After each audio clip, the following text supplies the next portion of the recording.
Tiempo de conversar con personas luminosas que nos inspiran. Hoy con la periodista cultural, jefa de la sección de Cultura y Sociedad de la provincia, Nora Navarro. Nora, bienvenida. Roscas y cotufas, ¿cómo estás?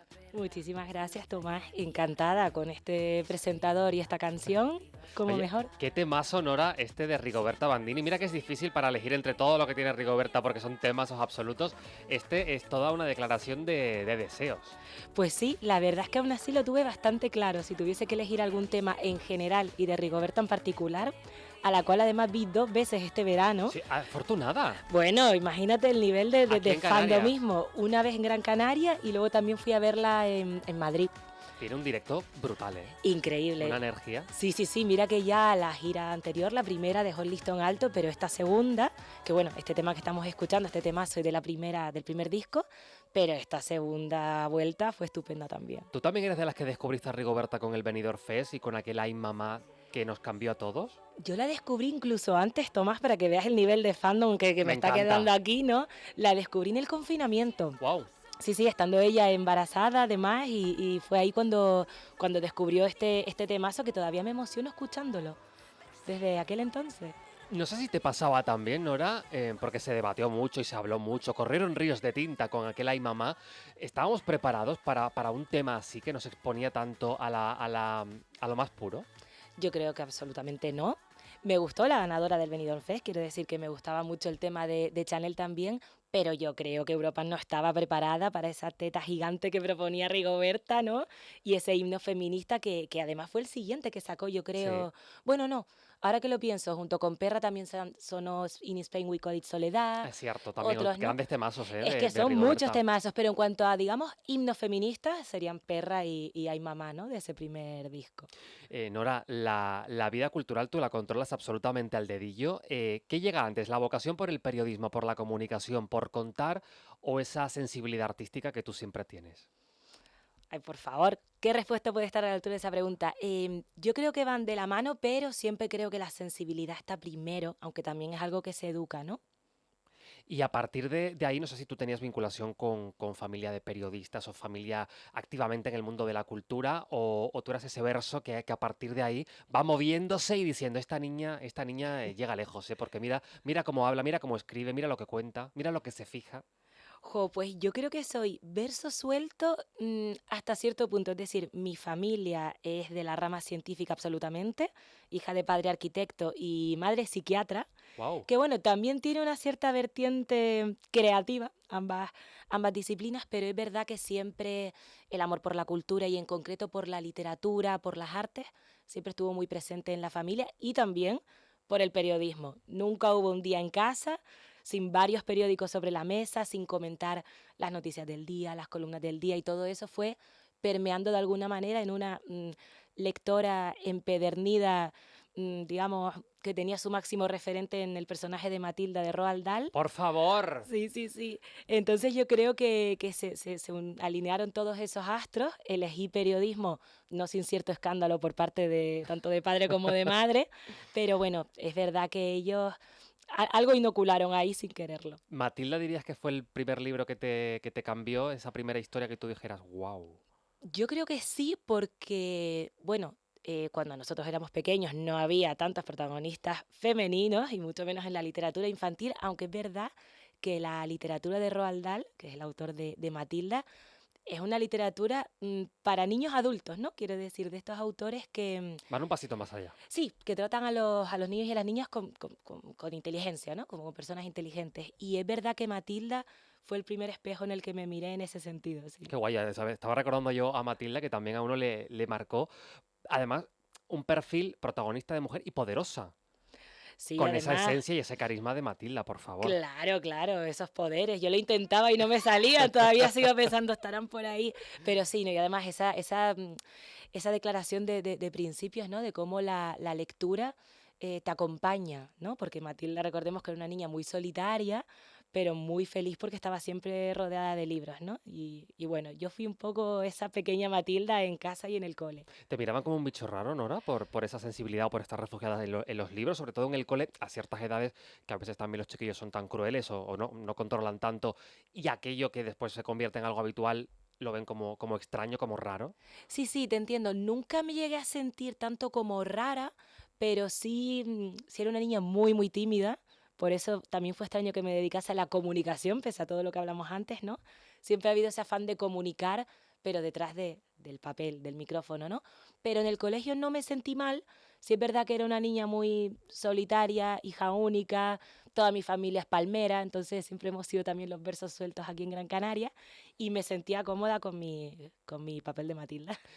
¿Cuándo recalas como tal en el periodismo cultural, Nora? Pues yo realmente empecé donde sigo. Yo empecé a escribir sobre cultura en la provincia y entré como becaria y fui un poco pues subiendo esa escalera, por así decirlo. No me gusta mucho decir esto porque no entiendo los equipos de trabajo o las secciones como jerarquías, sino como equipos, ¿no? Horizontales.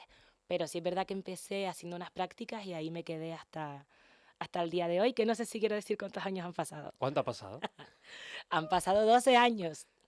Y en Sí. 12 años ha cambiado mucho la manera de contarlo, de hacer periodismo en un periódico que también tiene digital y hacer periodismo cultural en este contexto. Sí, es que claro, esto sería como un análisis multifocal. Claro, ha cambiado ya simplemente pues la preponderancia de lo digital frente al papel. Yo cuando llegué en 2013 era la prioridad era el papel, ¿no? Y además era lo que nos distinguía, esos textos largos en profundidad que a mí me encanta porque yo amo escribir, es lo que más me gusta en el mundo. Pero bueno, aparte de eso, creo que también la forma de contar, en general la cultura, al menos dirigiendo yo ahora la sección, sí que presto atención a otras cosas y también aplico otros prismas. Por ejemplo, el del que más presumo yo es el de la perspectiva de género, que cuando yo llegué era algo en lo que ni caíamos, ¿no? Quiero decir, Era era residual, sí, eso. claro, porque además tú y yo sabemos que, bueno, todavía nos queda mucho por caminar, pero que es verdad que yo creo que el sector cultural es de los ámbitos más masculinizados en el sentido de que la cultura no deja de dibujar un espejo de las propias dinámicas sociales, ¿no? Entonces es como el ámbito de poder más inexpugnable en ese sentido. Y yo recuerdo llegar y como mujer ni me llamaba la atención que no intentásemos romper un poco como periodistas esa mirada a la hora de dar un enfoque, hacer unas llamadas y poco a poco hemos ido girando eso, obviamente, como siempre. Ha sido el feminismo quien ha estado ahí velando y peleando, ¿no? Esa labor de vigilancia que se ha desempeñado siempre. Y yo creo que ahora las cosas son radicalmente distintas. Y en el propio sector cultural, en el sector de la comunicación también, Nora, ¿has percibido esas reticencias a decir, pero ¿y esto para qué? ¿O esto todavía es muy pronto para abordar esto? ¿O para qué este otro enfoque, esta vuelta de tuerca? ¿Esto cuesta? Sí, ¿te refieres en cuanto a feminismo o en Sí, general? en cuanto a feminismo, sí. Sí, siempre hay resistencia. Sí, sí, sin duda, sobre todo en el ámbito de los liderazgos, ¿no? Quiero decir que al final, mm, antes preguntaba si estábamos preparados para que Rigoberta Bandini ganara en Europa, ¿no? Yo creo que sí hay todavía unas resistencias, ¿no? Y se nota, porque en los puestos directivos todavía cuesta, ¿no? De hecho, la semana pasada abordamos en este programa con diferentes perfiles en nuestro Consejo de Sabias de los lunes y hacían una reflexión y es verdad que se van encontrando más mujeres en muchos puestos, pero todavía en el núcleo de donde se toman decisiones, ahí sigue siendo todavía un lugar de resistencia y donde al final la última palabra lo tienen los hombres. No sé si esto tú también en el ámbito cultural vas percibiendo que se puede romper o que se está rompiendo. Sí, sí, a eso me refería cuando decía lo de los puestos directivos, ¿no? Donde se toman las decisiones y donde al fin y al cabo emanan todas las políticas, pues en este caso culturales, ¿no? No solo en la comunicación. Todavía queda mucho. Sí, sin duda. Fíjate que las mujeres, por ejemplo, en el ámbito cultural, pues pienso en museos, ¿no? Que es como la imagen que se nos viene así como más rápidamente. Las mujeres suelen estar siempre liderando a lo mejor departamentos de educación, pedagógicos, de conservación, todo lo que tiene que ver con los cuidados de alguna manera, ¿no? Y sin embargo, en esas cúpulas donde realmente se marcan las líneas de programación, em, Los dineros. los dineros también, claro, efectivamente, ahí está la clave de todo, ¿no? Y me gusta mucho además hablar de dinero en la cultura, que es lo que hace falta, y dejar de darle tanta vuelta a todo. Pero sí es verdad que todavía hay unos roles, ¿no? Que conferimos a mujeres y a hombres, y se va rompiendo poco a poco, pero cuesta. Cuesta, y cuesta también, como tú decías y acabas de mencionar, ¿no? El tema económico. Cuando hablamos con el sector cultural en el mundo del teatro, de la literatura, del mundo de la música, siguen poniendo el foco en la problemática enorme de la financiación o lo secuestrado que está en muchos casos el poder crear. La semana pasada, por ejemplo, nos hablaban de un musical que se está gestando aquí en Canarias y decía, esto van a ser sabiendo que igual tiene muy poquitas funciones, porque las obras de teatro que se crean en Canarias para Canarias, igual, con suerte, tienen 3 funciones, con todo lo que implica de esfuerzo económico, de talento, de preparar una producción de ese tipo. Tenemos que seguir dándole una vuelta de forma conjunta, de forma pública y privada, a cómo gestionamos la cultura aquí en Canarias. Aquí en Canarias, en todo el mundo, sin duda. Es verdad que en Canarias además está el problema añadido de que estamos, palabra que me genera un montón de controversia, estamos en la ultraperiferia, pero es verdad que estamos muy lejos. Y justo el otro día entrevistaba a Gonzalo Bani, el director del Teatro Cuyás, y me comentaba que, claro, él tiene que planificarlo todo con muchísima antelación y contar con unos sobrecostes que nadie más va a tener en el resto del país, simplemente por el hecho de estar donde estamos, ¿no? Entonces, esa es una realidad y eso efectivamente implica dinero, además de muchísima planificación, ¿no? Y además se pierde tiempo, porque estamos realmente lejos. Pero aparte de eso, sí es verdad que tendemos a ver la cultura como algo menor, ¿no? Que no está a la altura de otras disciplinas. Y esto siempre me lleva a una frase, fíjate, me estaba acordando antes en lo que venía para acá. Recuerdo cuando Juan Diego Boto ganó el Max por una obra, se llamaba Un trozo invisible de este mundo. Bueno, todavía no se había revelado Juan Diego Boto como el gran animal de teatro que es. Y recuerdo que en su discurso, estamos hablando de 2011 o 12, y dijo, tenemos derecho al pan y también a las rosas. Y es verdad que cuesta mucho aspirar al pan, pero tenemos derecho también a las rosas, porque al final es nuestro derecho acceder a la cultura, ¿no? Y tendemos a verlo como algo menor constantemente.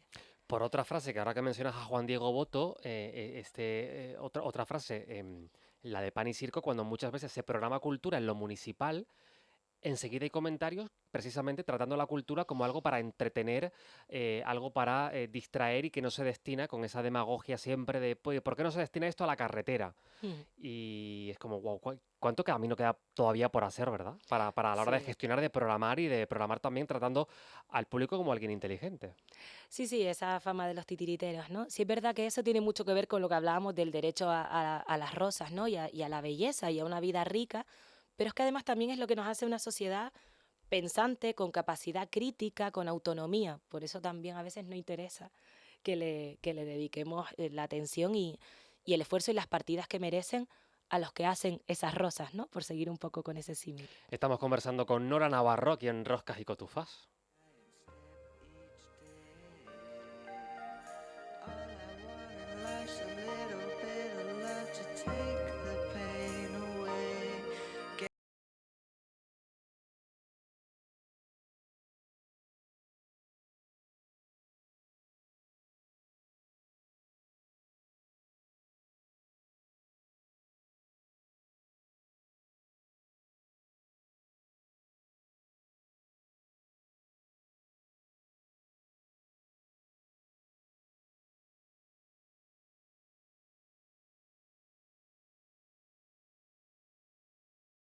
Canción Nora, ¿dónde te ubica? ¿Qué te recuerda? Estará más arriesgada, ¿verdad?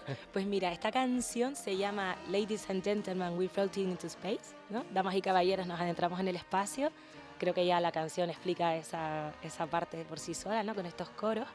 Y me gusta mucho de una banda británica que se llama Spiritualized, creo que es del 97, por ahí, este tercer disco de ellos.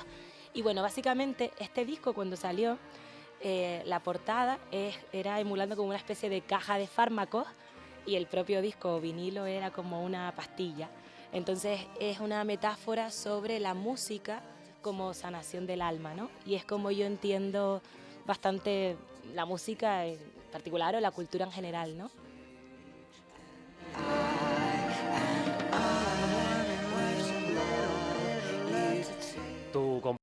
Tu responsabilidad con la cultura, Nora, no se queda solamente en ese trabajo que lideras en el periódico La Provincia, también te implicas en ciclos, en presentaciones, en espacios de diálogo, en pensar, en repensarnos.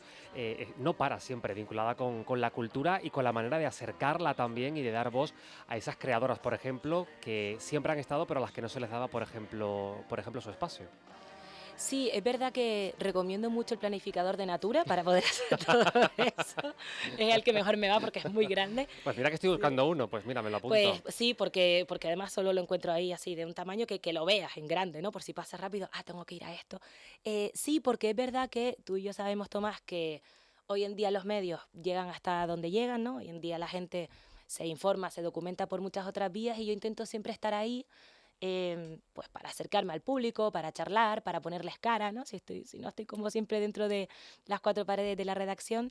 Y sí es verdad que esa parte de visibilizar, que era lo que decías, me importa mucho porque creo que es una asignatura pendiente, básicamente, ¿no? Que tenemos en Canarias con respecto a las personalidades de la cultura y en concreto las mujeres. Y yo, bueno, pues como hormiguita de hemeroteca y rata de biblioteca, pues aporto mi granito de arena y me gusta. Y sobre todo eso, por ponerle también cara a las personas interesadas en la cultura, que ellos me pongan cara a mí, hablar, no sé, al final me gusta mucho pensar en la profesión como formar parte de esa conversación cultural que siempre está aconteciendo. Si tuviéramos que trazar un termómetro o una radiografía que nos permita saber el estado en el que se encuentra el sector cultural ahora mismo en el archipiélago o en la isla, en Gran Canaria, ¿está en un estado saludable, Nora? Claro, por una parte creo que está en ebullición, que está en un estado bastante efervescente, se están haciendo un montón de cosas, además en muchísimos ámbitos, en música, literatura, en cine, en artes, en todo tipo de artes, en performance, pero también percibo una cierta intemperie o abandono institucional en cuanto a favorecer que fluya ese circuito de una manera un poco más independiente. No sé si me explico, quiero decir, creo que se están haciendo muchas cosas, pero que la cultura, yo soy de las que defiende que debería gestionarse de manera independiente por personas y gestores que entiendan. No creo que deba pasar siempre bajo el paraguas de lo institucional. Y en ese sentido creo que no favorecemos mucho que ese circuito fluya por sí solo, pues apoyando espacios autogestionados, apoyando que se hagan las calles. Ese tipo de cuestiones creo que todavía está pendiente, al menos aquí en Gran Canaria. Aquí sí me circunscribo un poco más a la realidad de la isla, aunque también me consta que pasa en el resto del archipiélago. Decías que vivimos un momento de ebullición. ¿Cuántas voces en la literatura, en la música, en la interpretación que están floreciendo y nos hacen sacar una sonrisa de oreja a oreja, ¿no? Ahora decir, cuánto talento, qué afortunados de estar viviendo un momento en el que además ese talento sale en Canarias y se exporta a todas partes con un absoluto orgullo y una conciencia y una memoria situada realmente exquisita. Sí, y también, como diría Valeria Castro, que me dio pena no mandar una canción de ella, por cierto, eh, mirando a esa raíz, ¿no? Porque antes parecía que no, que había que esconder un poco, pues, ese acento, esa identidad, y ahora hay un algo de mostrarla, y además de mostrarla de una manera auténtica y real, con sus contradicciones y sus circunstancias, ¿no? No idealizándola, que es a mí lo que más me gusta, ¿no? Eso lo vemos en la música, lo vemos efectivamente en la literatura, hasta en televisión, en series, ¿no? Es que es una maravilla. Y no lleva pasando tanto tiempo, pero creo que ha sido revolucionario. Sí, porque se dan, antes igual podíamos encontrar casos más puntuales que tenían mucha valentía también, y ahora sí vemos una generación con una conciencia también por el territorio y con cierta manera de influir en él, con que ese mensaje a través de la literatura, a través de la música, tenga también una repercusión en ese origen que es Canarias, ¿no? Con ese Sí, compromiso. sí, sí, totalmente. Por eso me gusta mucho porque hay un compromiso y una conciencia desacomplejada y bastante consciente de sí misma. No esta cosa de orgullo de ser canario y reivindicarlo y quedarse como en esa superficie. No, hay un ensayo que se llama La Canariedad Hirviendo, 922-928, ¿no? Un poco apropiándose de la consigna de Cruz Cafuné, que habla de todo esto, ¿no? De cómo ese es el orgullo que me enorgullece, valga la redundancia, ¿no? Que podamos hablar de nosotros, pero de una manera honesta, Eso me que es gusta lo que yo mucho, ¿eh? veo. Eso me gusta Sí. mucho y se percibe en esta generación. Y luego cuando vemos, por ejemplo, una Valeria Castro, Pues A ahí ver, pasan muchas cosas. claro, claro, claro. Encima, además, este último disco de Valeria, ¿no? Qué bonito. Antes hablábamos de el primer y el segundo disco de Rigoberta Bandini y Valeria, como después de un disco tan poderoso como el primero, hablando de ese resurgir del volcán de La Palma, luego habla de la propia fragilidad. Qué disco tan valiente, ¿no? Y reivindica la ternura, que yo creo que es algo también muy, como muy nuestro, ¿no? Esa fortaleza guión fragilidad que está en ese segundo disco. La psicóloga de nuestro programa, Nuria Vega, dice mucho el concepto de el valor de la chiquitez, de recuperar la chiquitez, lo concreto, el huertito, el metro cuadrado de cada uno y ponerlo en común con el del otro. Y ese concepto me encanta y lo encuentro mucho en Valeria. Ahora que haces esta reflexión también, Nora, Sí. me gusta esa unión. Pues qué bonito, Tomás, porque cuando entrevisté a Valeria, a tenor de la segunda gira que pasó por aquí, claro, yo tuve que preguntarle cómo le había marcado Ser de La Palma, como persona de origen palmero que soy, me daba mucha curiosidad y dijo exactamente lo que acabas de decir, valorar lo pequeño, por venir de un sitio pequeño. ¿Y a ti cómo te ha marcado el ser de La Palma? Yo creo que en esa misma medida, también el venir de un lugar pequeño, un lugar además donde se trabaja tanto, o sea, los palmeros son tan trabajadores, tan autosuficientes y luego están siempre con ese espíritu cantarín que tienen impresa hasta en el acento, ¿no? Yo creo que me ha marcado en ese sentido. Y luego porque La Palma es muy literaria. Yo siempre lo digo, La Palma es como un cuento de realismo mágico. Y yo creo que eso también ha marcado mi manera de mirar. Nora, te voy a presentar a nuestra compañera Andrea Pérez. Andrea, hola de nuevo. Hola Tomás, hola Nora. Hola, Andrea. Porque te sometemos a un test también, Nora. Dale. Del que nunca avisamos, no te preocupes. Andrea, ¿de qué va Y me toca a esto? mí. Bueno, es un test que hay que responder de manera breve, ¿vale? Podemos matizar si hace falta. Vale, ¿Estás preparada? venga. ¿Qué es la cultura en una palabra? Libertad. Si no fueras periodista cultural, ¿qué otra profesión te tentaría? Psicóloga. ¿Qué animal serías y por qué? Una perra. Es No que hace claro, falta más. total. Ahora las preguntas, bueno, ¿cómo te llevas con la inteligencia artificial? ¿La sueles utilizar? Fatal. Fatal. Bueno, Fatal, Loli, como el sticker. pues hoy vamos a intentar acercarla un poquito porque ahora las preguntas te las va a hacer nuestra inteligencia artificial, que de hecho vamos a escucharla ya. Buenas tardes, soy Arminda. Encantada de conocerte, Nora. ¿Estás preparada? Un personaje de la cultura con el que te encantaría tomar un café. Juan José Milla. ¿Qué titular soñado tienes guardado en la cabeza? Acaba el genocidio contra Palestina. Si tuvieras que elegir un superpoder cultural, ¿cuál sería? Leer libros en segundos, ver todas las pelis del mundo, entender todos los idiomas. Leer libros en segundo.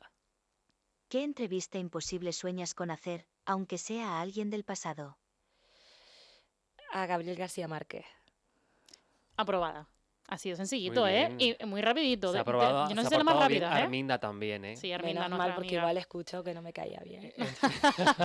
No te preocupes. Andrea, no te vayas. Nora, la inteligencia artificial que también ha irrumpido en todo esto, en el mundo cultural, no sé cómo se puede o cómo puede cambiar. Teníamos una tertulia de editores hace poquito y nos decía, es que tenemos miedo de que nos llegue de repente y nos llegue un momento en el que nos cuelen un borrador hecho con ChatGPT. Claro, claro, una canción o cualquier... Sí, bueno, un borrador es apto para todo en el mundo cultural y en el periodismo. Ahí tenemos el reto, pero como es algo que ya está aquí, ¿no? Quiero decir, al final es algo que ya está pasando, a mí me hace creer más en una vuelta a todo lo que es lo humano, que es lo que yo defiendo. Yo soy muy negada a la inteligencia artificial, tengo que cambiar un poco esto. Es verdad que sé que puede ser una herramienta, pero me gustaría que no fuese más allá de eso. Los cafecitos arreglan mucho, ¿verdad? El tú a tú, la conversación, tú decías, una conversación permanente. Sí, Este concepto al final es recuperar lo que somos. totalmente, sí. Además, yo uso mucho esa frase con mis amigas de decir, a ver, pongo una cafetera, ¿no? Una manera de decir, vamos a hablar tranquilas y en profundidad, porque hoy en día sabemos que hace falta escuchar también. Los tiempos también.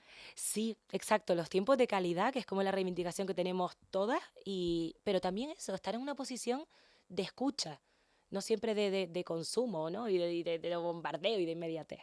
Nora, ¿algún libro que te haya marcado recientemente y que nos lo comparte? Así tomamos nota.